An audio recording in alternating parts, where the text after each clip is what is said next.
Welcome to another Baka commentary video. In this video, I'll be discussing the news of AMD rumored to raise their graphics card price up 10% and higher, and as well as it seems that the RTX 2060 is 12GB.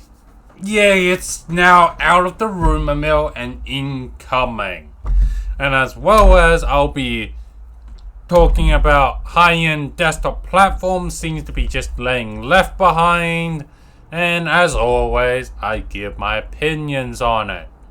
So it seems that AMD now officially gone in the rumor mill, and probably true, that gonna raise their graphics card by 10%. So where is this thing? So this basically means AMD has admitted that their launch MSRP is fake and that it was not possible to sell that graphics card at the MSRP they announced. And I guess doing this is kind of both a bad thing. A good thing it is you're being honest with your customers and just telling them like, hey, we have to change the price. The bad thing, the consumers are not gonna like it when it's gonna cost more. For the channel viewers that don't know, AMD graphics card buyers, they tend to be more budget oriented. So like they like to be cheap, like 300 US, 300, 400 US max for like an AMD graphics card. But it seems that with AMD 6000 series, they kind of went and try to take pot shot at like the high end with like the 6700 XT, 6800 and the 6800 XT and the 6900 XT. Yes, they are good graphics card. Those ain't like the old AMD customers, they don't care about those graphics cards. As one, they are not good value. As one, they cost quite fair bit and they get into the, not so great dollar per frames. So, as I hope, if there's anyone who works in AMD, I hope for the love of, the company and that wants to actually satisfy the customer demand, that you guys soon launch a $200 or maximum $300 graphics card that actually finally replaces the RX 400 series and the 500 series as. I hope AMD just learns, hey, we got to satisfy your loyal customer first and then satisfy your new customers. It's not worth risking potential it's not worth losing loyal customers and trying to chase potential new customers that might not end up working out for you, as they might be like, they're not gonna keep buying AMD as well. Who cares? So, as for now the RTX 2060 12GB, it seems that official that it's coming out, as a lot of AIB partners have listed their product with RTX 2060 16GB. Well, it's NVIDIA milking the current situation. However, this also gets rid of one excuse of silicon shortage. NVIDIA's 20 series is made on an older node made by Global Foundry 12 nanometers, so not the current Samsung 8 nanometer 30 series. So there will be no silicon shortage excuse, NVIDIA. However, this is kind of like also like there's also rumors of told by Mortal's Dead that he has sources confident within NVIDIA has temporary stop production of the RTX 30 series card so that it will the current graphics card market will sit at the inflated market price. But okay, more opinion. This graphics card RTX 2060 12GB potentially could be better than what we could have gone with the 30 series card with the RTX 3050 and the 3050 Ti. For that seems to be on the desktop, it is really seen bad, and actually the 4GB VRAM is very restrictive, and if you even play any game that has decent good textures, you're going to be hitting the 4GB cap. So, and as well as the RTX 2060 mobile seems to beat the crap out of an RTX 3050 and the 3050 Ti. So I think if NVIDIA can price it at the 3050 and 3050 Ti, the 2060 12GB, yeah, go buy it. It's probably a decent graphics card that will play 1080p high refresh rate fine. So now, on to the high-end workstation platform being left behind.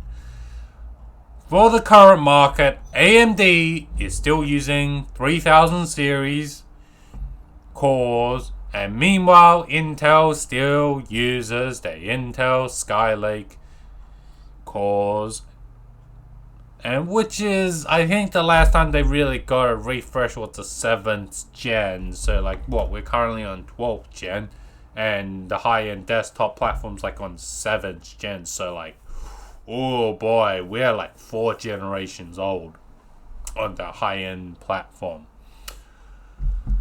Why has those company kind of given up on the high-end workstation platform? I'll try to get, for the most viewers, in case you don't know what a high-end platform is, right now, we can kind of debate that, you can kind of debate if there is a silicon shortage, but however, as well as there are shipping issues, for the high-end workstation platform, the CPUs tend to share silicon with the much higher profit margin, much more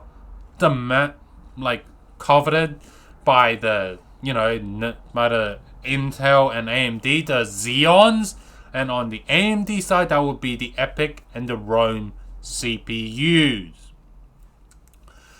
These high-end workstations, since they share like very similar architecture with the Xeons and the EPYC and Rome, they have more PCIe lanes. What does the new extra PCIe lane let you? It lets you plug in more device directly to the CPU.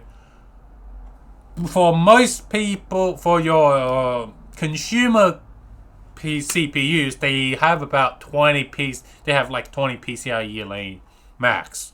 16 for a graphics card, 4 for your NVMe boot storage, and that's it.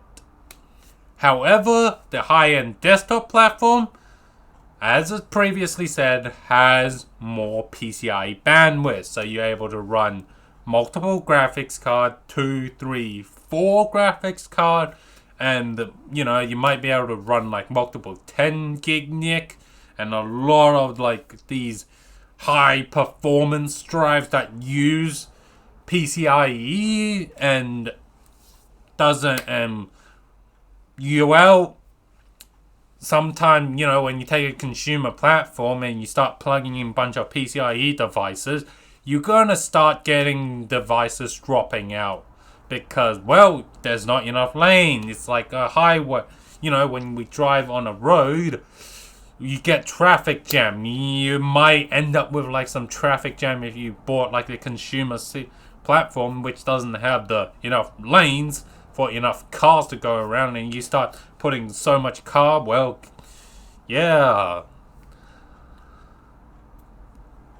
So, you're wondering, how does all your hard drives and your Wi-Fi cards and all of those, they tend to be connected via the motherboard chipset, which is, again,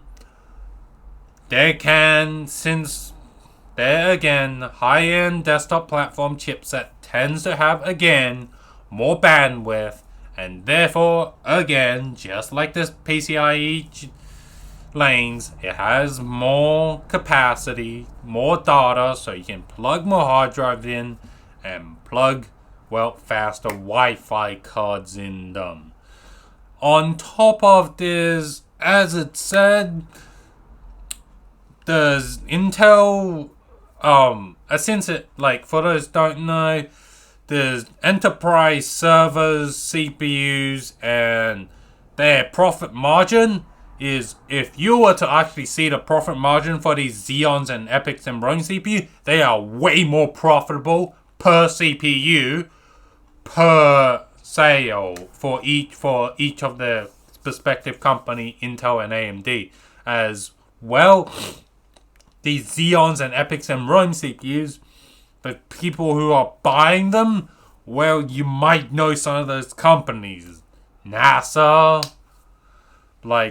and even your university and all these companies that have massive budget and they don't care about how much their equipment costs. They want the most reliable equipment and they are willing to pay big dollars. Therefore, if they are going to be like, hey, I'm going to sell a CPU to you average Joe, to, hey, I'm going to sell a CPU to NASA for like tons of money, guess what those companies are going to do? They're going to want to sell it to NASA and those giant companies that are willing to pay 2, 3, 4, even maybe 10 times more than what you everyday Joe will be willing to pay. And this results in, this is good for AMD and Intel as well.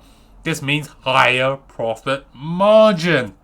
So of course they're gonna favor the enterprise customers over you guys, as well. Does it mean Intel and AMD's giving up on these high-end desktop platform? Not really. Moslow's dead, and his sources seem to be like, yeah, the traditional high-end workstation may be dead, but however, for like Intel, I think, according to Moore's laws, like, yeah, they're just going to use the Xeon name and just call it Xeon X. And AMD, maybe they just keep the Threadripper, but like one generation behind. So like the current situation again. So like currently we are on 5000 series Zen 3, and however the 3000 series cores are Zen 2, so maybe just use the last gen cores and just turn it. Yeah, anyway, let's hope both Intel and AMD have a competitive high-end workstation platform. This can only benefit us as consumers as we get, well, good products as well we see from the consumer CPU right now. Do you think Intel would launch their 12th gen this cheap and this unlimited TDP mode if AMD didn't launch their AMD Ryzen 5950X at this crazy competitive? No, Intel will do everything in their power to make them make more money and at the same time cost them less. So yeah, I hope you enjoy this video. Like and subscribe for more videos from Baka commentary.